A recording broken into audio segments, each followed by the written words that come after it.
le monde du whisky, on a pour habitude de commencer par les deux questions qui es-tu et où sommes-nous?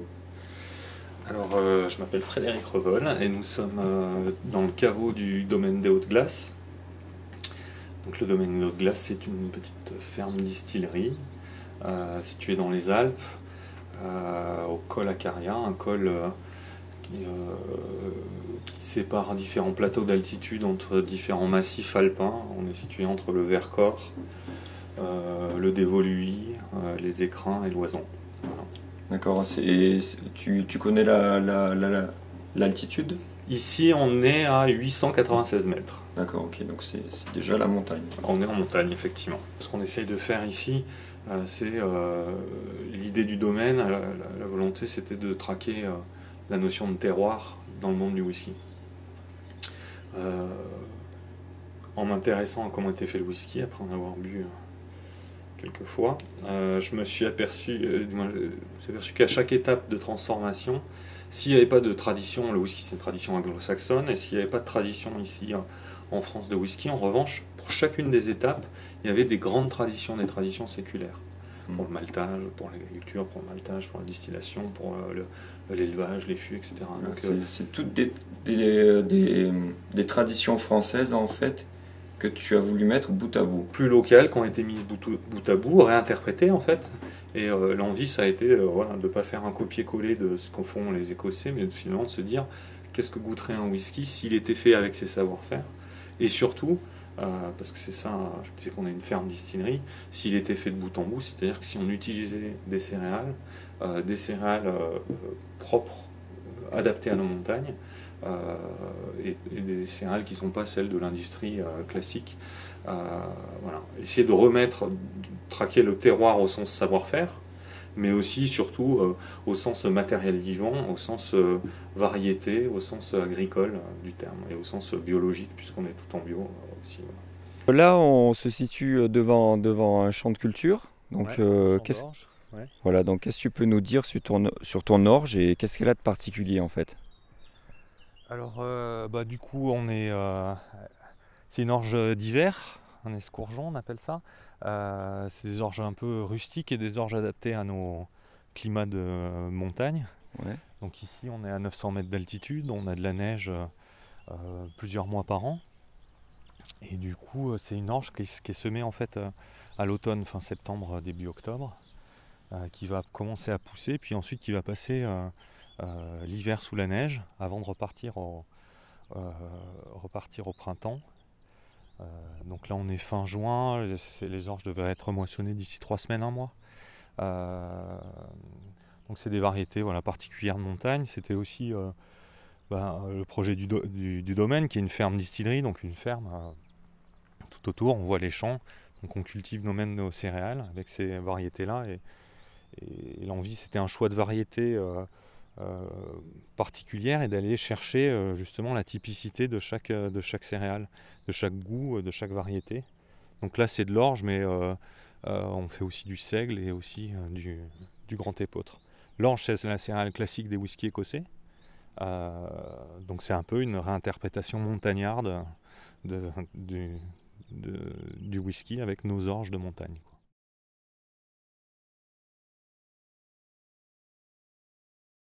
Donc là, qu'est-ce que tu peux nous dire là sur ces échantillons en fait il y a... Et ben du coup ça c'est des maltes. Ouais. 3 types de maltes différents.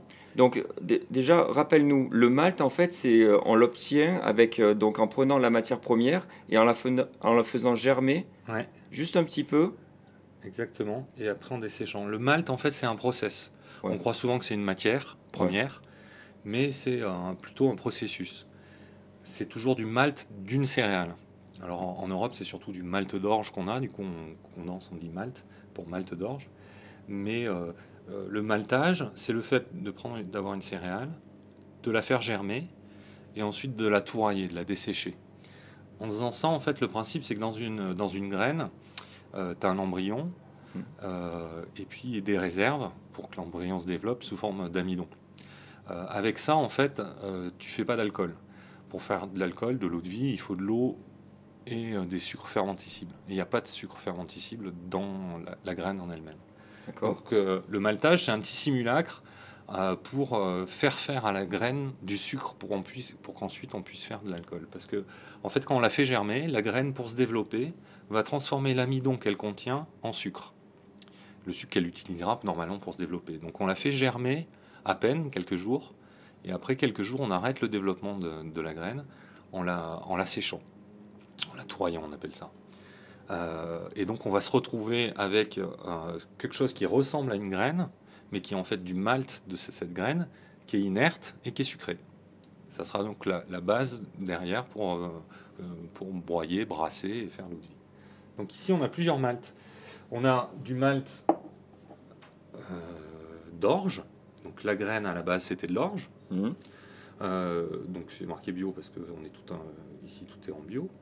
Vous voyez le malt là il est un peu clair. Au moment du séchage en fait on peut sécher différemment, plus ou moins torréfié on va dire. Donc Oui. selon le niveau de torréfaction on va avoir des grains plus ou moins foncés. Donc ça c'est du malt d'orge. Il y a marqué CR, c'est Siran. Donc c'est de l'orge Siran, de l'escourgeon d'automne qu'on a vu tout à l'heure dans les champs. En fait, Siran, c'est le nombre de graines qu'il y a sur la tige. Ouais, qu'il y a autour de D'accord. la tige. Là, on a aussi un malt, mais donc on voit que c'est pas du tout la même, que ça n'a pas du tout la même couleur, parce que c'est pas du tout la même graine en fait. Ici, c'est du malt de seigle. C'est une variété particulière d'ici qui s'appelle le Caroas, donc un seigle qui est très vert, bleu-vert. On le voit dans les champs, ça fait des champs très bleu-vert. C'est la variété qu'on utilise pour faire nos maltes de seigle et nos eaux de vie de seigle, du coup, et nos rye whisky. Donc un malt d'orge, un malt de seigle. Et le troisième échantillon, c'est aussi un malt d'orge. Oui, sauf qu'il paraît plus brunâtre. Il est plus brunâtre, et en fait, c'est un malt fumé. D'accord. Et donc la torréfaction a été un peu plus importante, donc il est un peu plus foncé. Et puis si vous ouvrez et que vous goûtez, et que vous sentez, vous allez avoir un goût de fumée. La fumée, en fait, elle intervient, elle est dans le processus du maltage, on peut fumer ou pas. Et c'est même une tradition écossaise, sur Islay notamment, mais pas que, de fumer pour sécher, en fait, traditionnellement, le combustible qu'ils utilisaient pour la chaleur, c'était la tourbe. La fameuse tourbe. Ouais. La fameuse tourbe. Et la tourbe, c'est un combustible incomplet et imparfait, quoi, et du coup qui fait beaucoup de fumée quand il se consume. Et donc la fumée vient imprégner le goût du malt, et ce goût va être transporté tout au long du processus de transformation jusque dans l'eau de vie.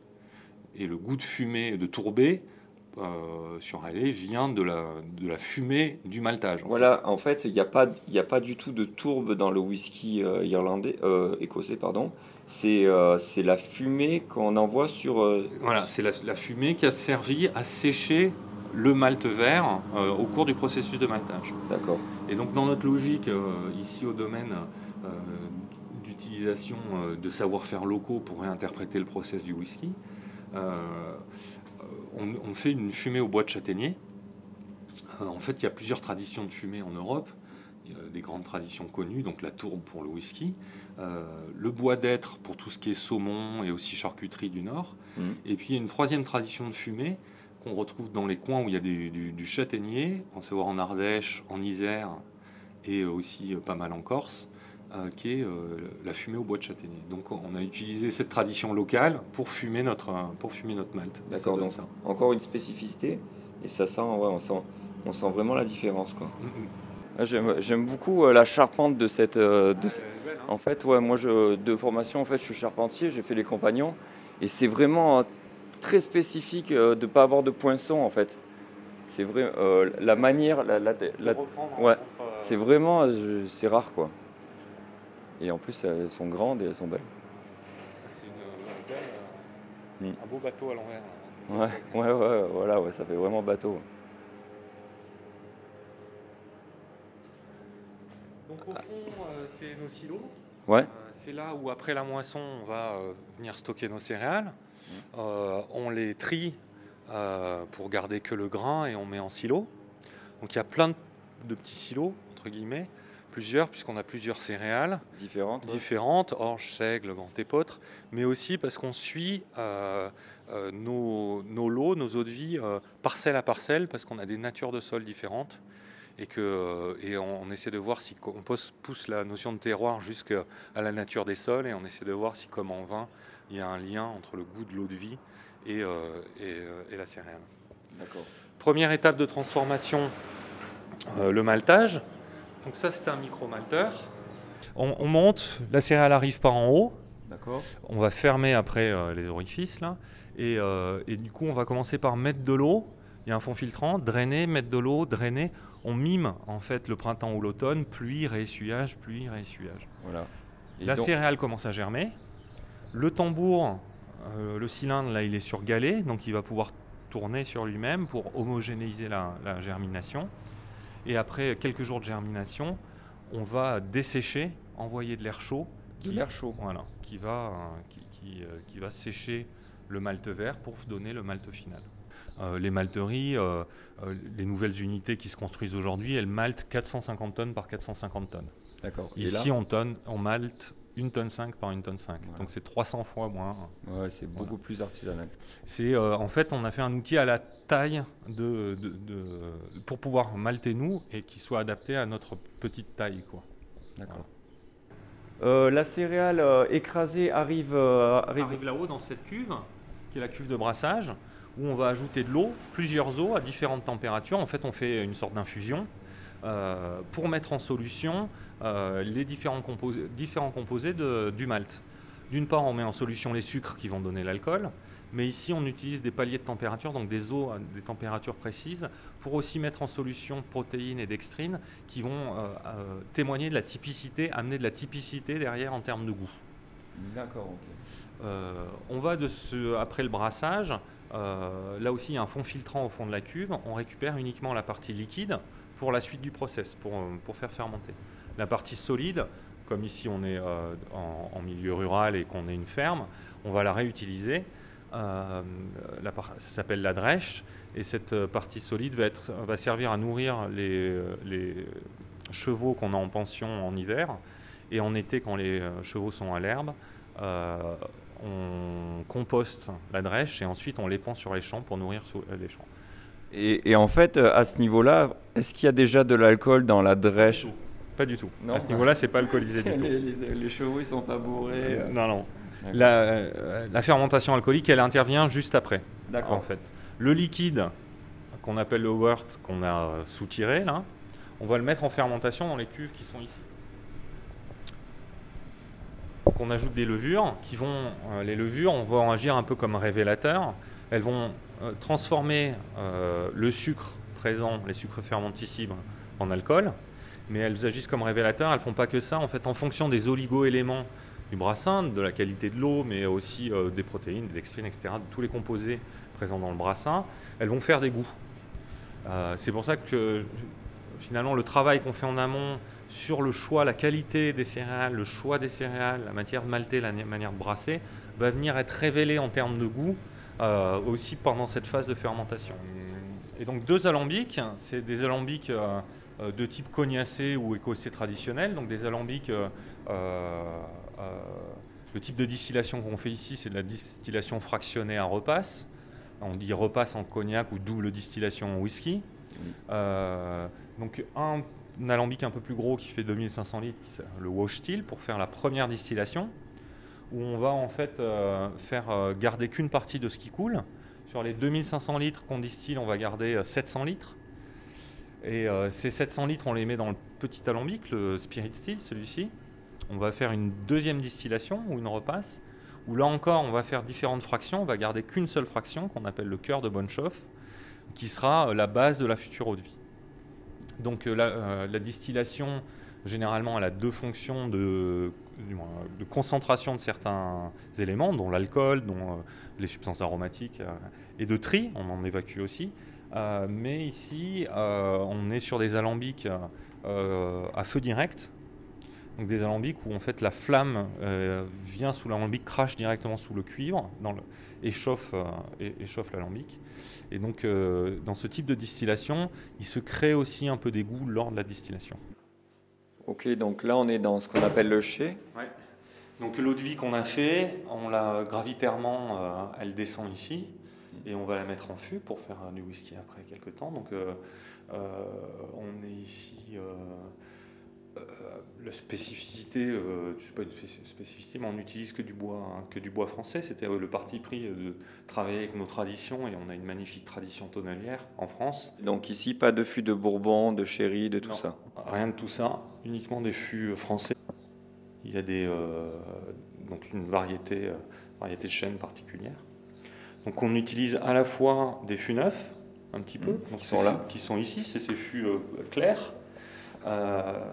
C'est dans le whisky, dans le process de whisky, c'est le fût, les tanins du bois qui vont amener la couleur, qui vont amener d'autres choses, qui vont amener parfois de nouveaux arômes et interagissant avec les arômes de l'eau de vie vont amener encore de nouveaux arômes secrets qui vont permettre aussi à l'eau de vie de vieillir. Le bois respire et s'oxygène, du coup l'eau de vie travaille lentement. Donc on utilise des fûts neufs qui vont amener du bois, des tanins de bois, mais comme on fait tout de bout en bout et qu'on veille à trouver un équilibre entre l'élevage et la qualité, la typicité de nos eaux de vie, on veille à ne pas forcément marquer trop par le bois ou des goûts spécifiques de bois, comme la vanille, ou comme, voilà. Et on utilise aussi des vieux fûts qui ont pour vertu de simplement loger l'eau de vie et de ne pas amener d'aromaticité particulière. Parce que ces vieux fûts qui ont contenu d'anciens alcools, en fait, ont été nettoyés, c'est ça? Complètement lessivés. L'alcool a travaillé le bois, a lessivé le bois dans un premier temps, et puis après on a lessivé les fûts pour qu'ils soient neutres. Après, on utilise aussi des fûts qui vont amener une petite note aromatique. Notamment, on utilise des anciens fûts de vin. Et plus particulièrement, et c'est un clin d'œil aux Écossais, on utilise pas mal de fûts de vin jaune. Alors, qu'est-ce que c'est le vin jaune? Alors, le vin jaune, c'est un vin du Jura, qui est un vin sur voile, qu'on appelle des vins oxydatifs. Donc, c'est un mode de fermentation particulier. Qui donnent des goûts particuliers. Et les Écossais, qui eux n'avaient pas de tradition tonnelière, ont beaucoup utilisé le fût des autres, les fûts de Bourbon, mais aussi des fûts ibériques, des fûts de Porto, et des fûts ils appellent ça de sherry. Le sherry, c'est le xérès, et c'est le vin sur voile andalou. Donc nous, on s'est amusé à utiliser le vin sur voile, mais le vin sur voile qui était plus proche de chez nous. Voilà, exactement. D'accord, et donc c'est cela de Tonneau? Ouais, c'est ceci-là. Ouais.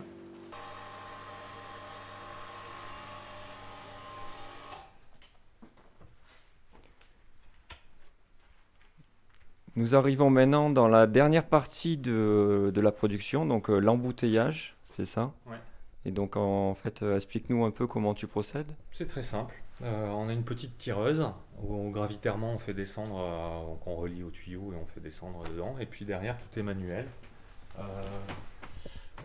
On met les bouchons en tapant au maillet, on colle les étiquettes à la main en posant voilà, l'étiquette sur et puis on met en carton. Voilà, donc c'est très artisanal, quoi. Voilà, après, on a une toute petite production de bouteilles pour l'instant, donc effectivement, ça suffit largement à notre besoin. C'est très artisanal, très manuel, ce qui permet aussi d'avoir un suivi jusqu'au bout humain, quoi. C'est le premier distillateur qu'on rencontre qui produit du whisky pour l'instant sur notre tour. Ouais. Donc ça va être notre première en dégustation. Donc ben voilà, je suis tout impatient. Alors pour le coup, on peut commencer par déguster des choses qui ne sont pas whisky, qu'on n'appelle pas whisky au sens légal du terme en France. Voilà, donc qui ont moins de 3 ans. Voilà, ou même carrément, on va commencer là par une eau de vie. Une eau de vie de malt de seigle, 100% malt de seigle. Si tu mets ton nez dedans, déjà, ce qui frappe au nez, c'est un côté très fruité, sans savoir trop ce que c'est.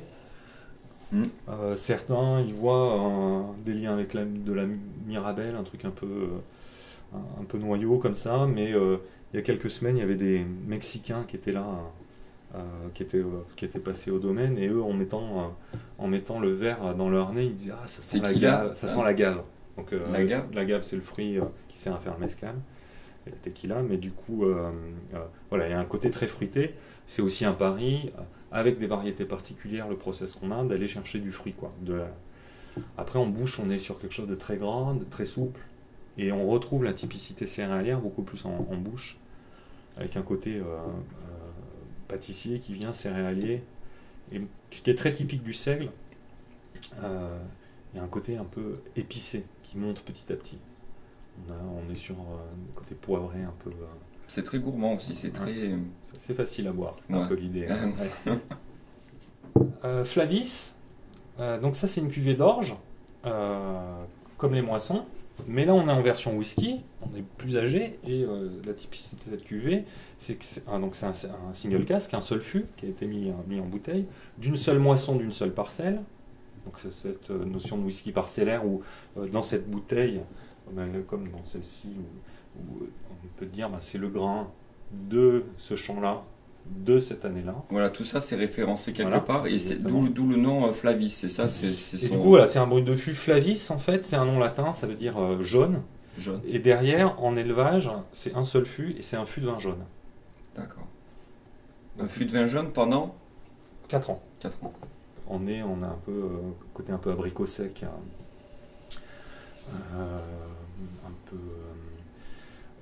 y a un côté un peu sous-bois, un côté un peu... Donc, tu l'as pas encore mis en bouche, mais par rapport au moisson, qui est aussi de l'orge, le bois et le travail d'élevage là va... alors que sur les moissons, on était sur quelque chose de très tendu, très droit en termes de dégustation, là on va être sur quelque chose de plus opulent, avec plus de matière. Et finalement, on se rapproche peut-être un peu plus de ce qu'on pense être un whisky, c'est-à-dire en termes de structure, de niveau de tanin, voilà. Même si, aromatiquement, on est quand même sur des choses qui sont très singulières, on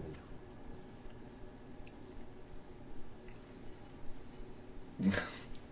C'est quand même très bon. Je sens un peu une noix de quelque chose, genre... peut-être de la noix de cajou ou je sais pas. Alors moi j'ai de la noix tout court. Ah, de la noix tout court. Par exemple le fond de bouche, moi je trouve tarte aux noix. Ouais, j'aime beaucoup. Tarte aux noix. J'aime beaucoup. Et c'est justement ça, c'est l'apport du vin jaune. Le vin jaune en lui-même a ce côté un peu de noix en fait. D'accord. Et par exemple c'est très agréable de boire du vin jaune à l'apéro avec un petit peu de comté, quelques noix, quelques bouts de jambon, hop, et on retrouve ce côté noix, effectivement.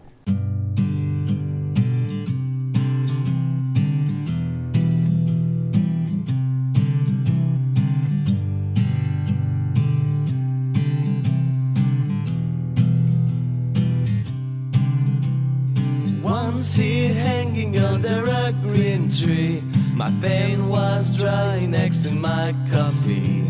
The clock is running on the kitchen shelf. My girl is wearing out with myself. A spider wire leaks from the desert sun. The hot breeze is draining every choking lungs. In this dry land, Coast Guards don't have no mailbox. Not the kind of place people go for detox, but the day goes on. Ba-da-da-ba-ba-ba. But the day goes on.